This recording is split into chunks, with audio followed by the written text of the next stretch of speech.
Well, thank you all, and thank you everybody for making this wonderful event happen. I certainly feel pretty humbled by all these extremely practical solutions to some of the challenges that we face. I feel slightly embarrassed that I'm moving up to a kind of Himalayan mountain view version of reality here with no grounded solutions at all. But TED is about ideas that are worth spreading.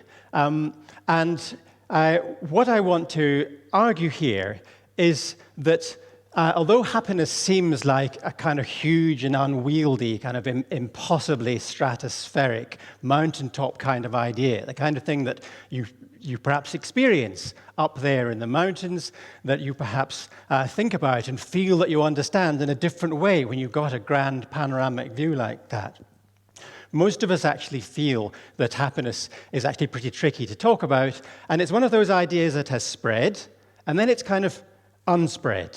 It's forgotten about in the day-to-day business of looking for practical solutions. And so when we talk about development, historically, we've mainly talked about problems or practical activities, or we've talked about economic growth or producing interim goods, the things that we need to make life possible. Well, we haven't talked until recently very much about happiness. But the specific idea I want to start with is an idea that has spread to the United Nations and has taken the form in 2011 in a new United Nations resolution, 65/809, the Happiness Resolution. And basically, it's a resolution which announces to the world that the United Nations wants all governments and wants the world in general to take happiness seriously as a development challenge. So, pretty big and ambitious idea. Perhaps it's just another UN resolution and it'll get forgotten about like so many others. But this one's interesting because of the story of its heritage in coming from the tiny country of Bhutan. Now, some of you may not know where it is, but it's basically sandwiched in there among the Himalayas between two supergiants, China to the north, India to the south, each of which has more than 1,000 times the population of Bhutan. So how can it be that an idea that appears to be having impact, that appears to have introduced conversations about development that are genuinely new, that are genuinely different, and that potentially could make a benign difference to the ways in which we address global challenges? How did that idea spread from this tiny kingdom? Well, this story starts with an adolescent joke, if you like. And it came from this chap, who there he is on the stamp, when he first came to the throne. He was aged just 16. He was crowned a couple of years later, formally, when he was 18. But it was very soon after he first came to the throne that when he was being challenged by journalists to say, what on earth can you do for your country, the last Shangri-La, the great development refuser, the country that has got stuck in the Middle Ages, what are you going to do for economic growth in your country? And his answer became famous, and here it is on a wall in Bhutan. Gross national happiness, he said, is more important to us here in Bhutan than gross national product. Not that funny a joke. Perhaps if you're Bhutanese and you love your king, you might fall about laughing. But what's interesting about it is that it seemed to gel with a lot of concerns that people had in the 1970s about where development was going. We knew that there had been extraordinary development success worldwide since the 1940s, when the UN was formed and the World Bank and the Bretton Woods institutions were formed to try and set about ending poverty worldwide and making decent lives possible for everybody throughout the world. But we knew that something wasn't, already by then, we knew that something wasn't quite right about it. And I think partly for that reason, this slogan has often, I think, been misinterpreted as a kind of anti-development, anti-growth slogan, a critique, a sneer at development. But actually, I don't think it was actually true, because when you look at what the king did in Bhutan, he embraced development wholeheartedly, liberalized the economy, installed roads, built a schooling system pretty much on a Western model,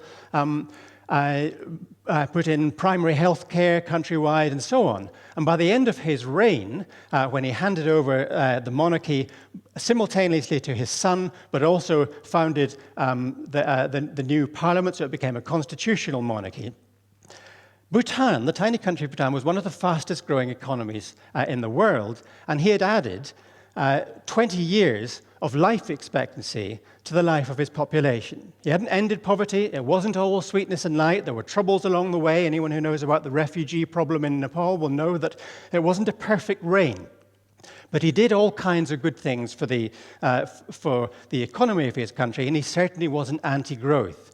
What he meant by this slogan, and what I understand the Bhutanese mean by it, because they've taken it very, very seriously, and they use it as the central plank in all of their planning, a filter, if you like, through which they filter all conversations about what really matters.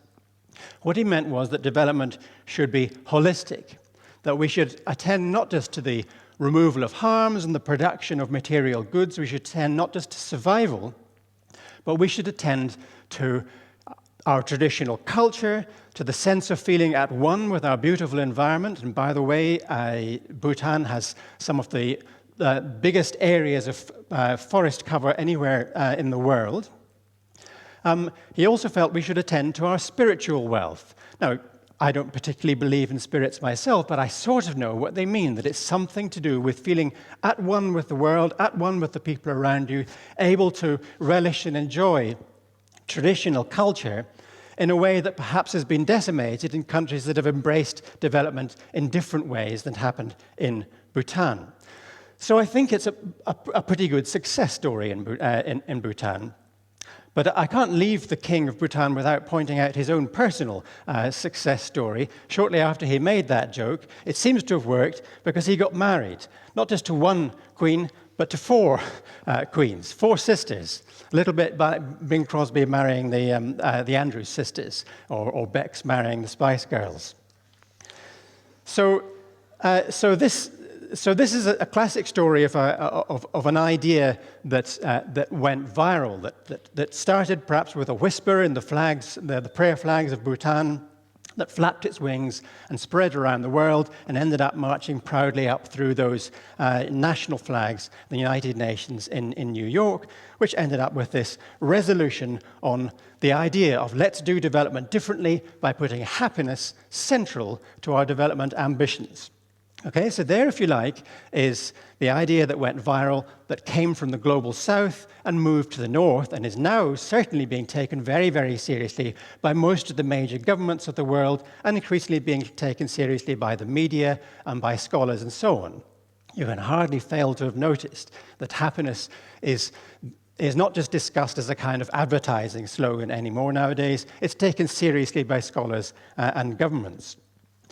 But I think it's also worth remembering that this is an idea that's actually been around for a while. And I said at the start, this is an idea that spread, but then in some way either got forgotten or got distorted in some way. So I want to tell a second story that starts much closer to home, but starts 300 years ago. So how many of you recognize who this quote came from, which I think is one of the most important quotes from the Enlightenment? That action is best which produces the greatest happiness for the greatest numbers. Does anyone want to shout out who they think this quote came from? Sounds a little bit like the king's joke, doesn't it? Anyone know who it came from? Jeremy Bentham. That was the right answer in the sense that that's what I wanted you to answer, but the wrong answer in terms of its historical accuracy. For the Scots here, this was actually not an English quote. It was plagiarized by the Englishman Jeremy Bentham, and it's associated with his name, but it was made a long time before him by the Scottish moral philosopher, Scots-Irish moral philosopher, Francis Hutcheson, in 1725, when he established this idea that what really matters in moralizing, in politics, in trying to decide how to do the right thing, what really matters is happiness. So he announced that happiness is what counts, and it was at the time a radical idea that presented some challenges to governments who just thought they were in the business of perhaps keeping order or keeping the peace, and to clergy who thought perhaps their business was making people put up with unhappiness in this world on the promise of something better that might come in the heavenly hereafter. But this idea did go viral during the Enlightenment, and a few decades later, it had become the focus of some practical actions within Scotland. And so people began using it as a planning tool, as a focus for planning better lives for everybody. And so the discipline of national accounting was formed, and the new discipline of statistics was invented. Again, here in our lovely country of Scotland. Does anyone, by chance, happen to know who invented the term statistics? Who conducted the first national account of Scotland? You see, so I'm educating you after all, okay? It was this chap, John Sinclair of Thurso. Does he look like a statistician to you, this chap? I think he could give that Jigme Signe Wangchuk, king of Bhutan, a run for his money on the Dappiness stakes. I don't think he had 4 wives, but he was clearly an impressive guy. So you heard it here first. The inventor of statistics was a man who wore trousers with a sporran. All right? And his slogan was that statistics was the discipline that measures the quantum of happiness. So the idea of the measurability of happiness was born with him. But he didn't measure happiness directly by going around with a clipboard saying, on a scale from 0 to 10, how happy would you say you are, or how satisfied you are with your life. He measured it by measuring the goods that people had, the wherewithal for happiness, whether they had a roof over their heads, how many potatoes they had in their garden. And I mentioned potatoes in passing because I'm actually thinking of the next slide, because the other idea of the Enlightenment that I think really matters here, is relevant here, is that another idea that took root during the Enlightenment was the idea that happiness itself is cultivable. It's something that you can deliberately cultivate at a personal level, but also in government. You can cultivate the happiness of your population. A really powerful, important idea that was doing the rounds at the time. But, and this is where I think perhaps there are 2 reasons why I think this idea in some ways got forgotten about. One idea was because there were some people, the Romantics, who actually didn't believe that happiness could be cultivated. Here's my favorite anti-happiness quote from Charlotte Bronte: "Happiness isn't a potato." All right? This is from her novel Villette, and the heroine is talking to the doctor who says, "Cultivate happiness." It's a kind of ruby wax encounter. The doctor's saying, "Cultivate happiness, be happy, try to make yourself happy." And she retorts, "Happiness isn't a potato to be cultivated like that." So just before we move on to the potatoes, what variety of potatoes are these here?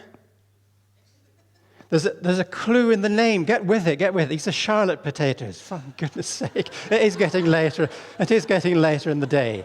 So another heap of potatoes. So the other side to this story is that, coming back to John Sinclair, counting happiness by counting the wherewithal has meant that historically, mostly when people try to count the well-being of their citizens, they've counted things in heaps, and they've counted material goods, and they've counted predominantly material transactions, which eventually led to the growth metaphor for the economy, the idea of economic growth as being about big heaps of things. Now, when you haven't got enough stuff, when you haven't got enough to feed yourself, that makes a lot of sense. It certainly made a lot of sense in Bhutan for the king to try and get his citizens to become happy by getting more stuff, by engaging more in business. But nowadays, increasingly, in what are increasingly called post-materialist societies, societies in which people are beginning to realize that material provisioning isn't actually good enough, people are beginning to measure happiness itself more directly, to count how many people, what percentage of people say that they're happy. And they're beginning to notice things that are represented in this kind of graph, where if you look at those counting the heaps of the economy, or in this instance, income, if you measure that against the black line here of happiness, you notice that there's a disconnect going on here. Now, I don't think this is a particularly scientifically valid graph. It comes from the economist Richard Laird in his book on happiness. But I do think it's a powerful rhetorical tool to remind us that even when things appear to be improving in the sense of bigger and bigger heaps of stuff, the things that we ultimately value, happiness, may not be improving. And it's an important reminder. So to that extent, the introduction of happiness into the conversation is an important move. What do they do in Bhutan today, now that they've made gross national happiness the central plank of national planning, the filter, as I said, through which all conversations about development are meant to happen? Well, they're being supported by the United Nations to be, if you like, a spear leader for this campaign to take happiness seriously. But the United Nations love measuring things. They love measurability. They love countability. They like counting things in heaps. The Bhutanese, being mainly Buddhists, one thing you probably know about Buddhism if you know nothing else is that they really, really like lists. Buddhists like lists. So here is their list of the things that they count, the holistic framework for development. And I won't go into all the details. And I don't like to disappoint you too much, but I'm not going to talk you through all their 72 indicators with which they measure these 9 domains. But I'm not having a go at counting. I think the counting really matters, and it matters to choose what we count. And if you don't count it, it's difficult to get policymakers to take it particularly seriously. But what matters here is that they're taking a holistic view of development. They're asking citizens how they feel about a diversity of things that matter to them.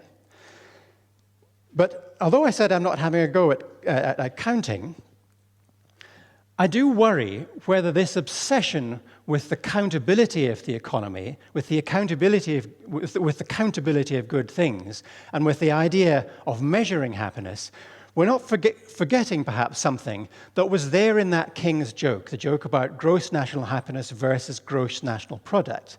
To my mind, it was at the same time a joke at the expense of the idea of trying to count everything, of being too obsessed with numbers.